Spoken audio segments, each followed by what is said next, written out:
Good afternoon, everybody.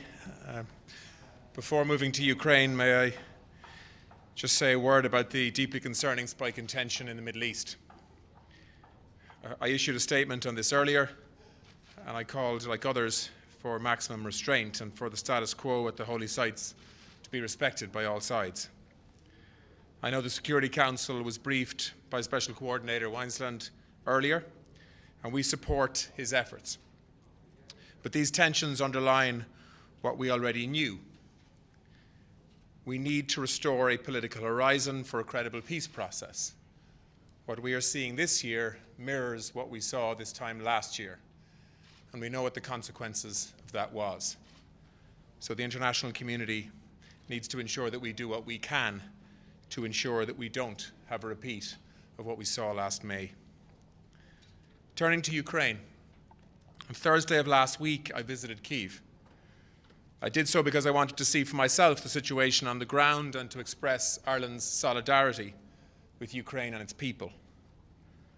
What I saw, as I will tell the Security Council this afternoon, was profoundly shocking. I visited Bucha, a town which lies in ruins now. I stood at the edge of a mass grave where the remains of hundreds of civilians have been identified. They are the facts. They are real, and they are horrifying. Russian forces have shown utter disregard for international law and the protection of civilians. Millions have been forced from their homes. Thousands have been killed. So I've come here to the Security Council, which is tasked with maintaining international peace and security, which will hear from the UNHCR and the IOM, and I want to express Ireland's full support for their efforts in addressing the immense challenges caused by this refugee crisis. Ireland is a small country. We fought hard to earn the right to sit at this table, a table where we are entrusted with protecting the Charter, protecting the weak and the vulnerable, and holding aggressors to account, no matter how big and powerful they may be. Despite our calls for this war to end, today we are seeing a renewed offensive in eastern Ukraine. This is madness. We have to find a way to stop this war, and the Security Council has a unique responsibility in that regard. Today, I will call on Russia directly to agree to an immediate humanitarian ceasefire, commit to negotiations, and to fully respect the UN Charter. Ireland will not remain silent while this senseless and devastating war continues at the heart of Europe, and neither should any member of this Security Council. So I look forward to your brief questions if you have them, and thanks for taking the time to be with us. Thank you, Minister. We'll start with Sean Whelan from RT. Minister, you were, as you say, in Bucha last week. Apparently today it's been reported that President Putin awarded military honours to the unit that took part in the storming of Bucha.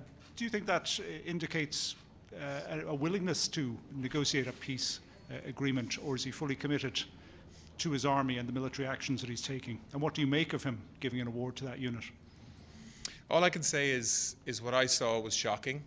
I think in the future will be determined by a court of law as war crimes, and is a clear and blatant breach of humanitarian law in the context of the obligation that every country has in the context of conflict to protect civilians, to separate civilians from combatants.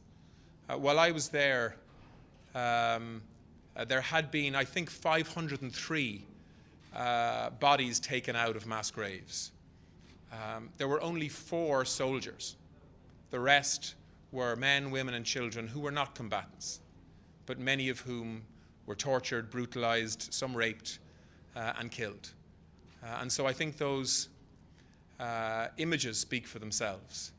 It's not up to politicians, of course, to determine how they can be categorized as crimes. It's up to a court of law, and that is why we agreed last week to provide €3 million to the International Criminal Court and its chief prosecutor to ensure that evidence can be gathered, documented, witnesses can be spoken to, and we can piece a case together that hopefully over time can determine in a court of law the truth of what happened here.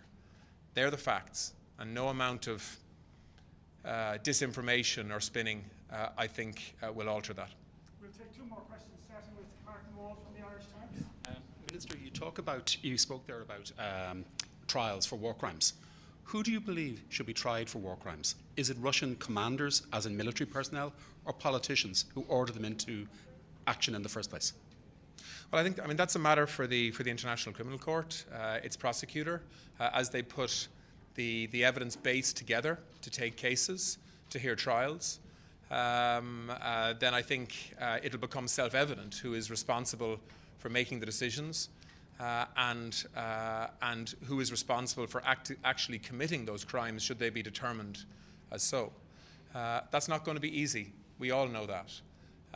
But I think the important thing is to ensure that we do have teams from the ICC on the ground in Bucha and other towns and villages and cities across Ukraine where possible to make sure that this evidence base is not lost or covered up in some way. And I think that is why it's important that now, even in the context of continuing conflict, that we are gathering the evidence to ensure that those responsible can be held to account. Thank you, Minister. A final question, Margaret Bashir from the Voice of America. Thank you, Mr. Minister. Welcome back. Could you just update us on how many refugees Ireland has taken from Ukraine, and if there are any third country nationals who are caught up in the crisis who you've taken as well?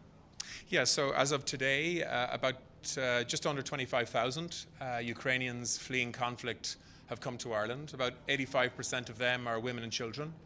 And we, like other countries in the EU, have done away with any requirement for visas or difficult paperwork or bureaucracy. Any Ukrainian that's fleeing conflict that leaves Ukraine can come to Ireland, and indeed any country in the EU, and will be treated effectively as an EU citizen in terms of healthcare, education, the right to work, the right to social protections, and of course housing, which of course is a huge challenge for a small country like Ireland. In the space of 6 weeks or so, to see almost 25,000 people join our population. But you know, Irish people are opening their homes to Ukrainians and Ukrainian families. And we have made a commitment that we will make our home their home for as long as is necessary until they have an opportunity to return home again. And believe me, the vast majority of Ukrainians that you speak to want to return to their country and to help rebuild it. Thank you, Minister. Thank you, everybody. We'll see you later on. Thank you. Very much.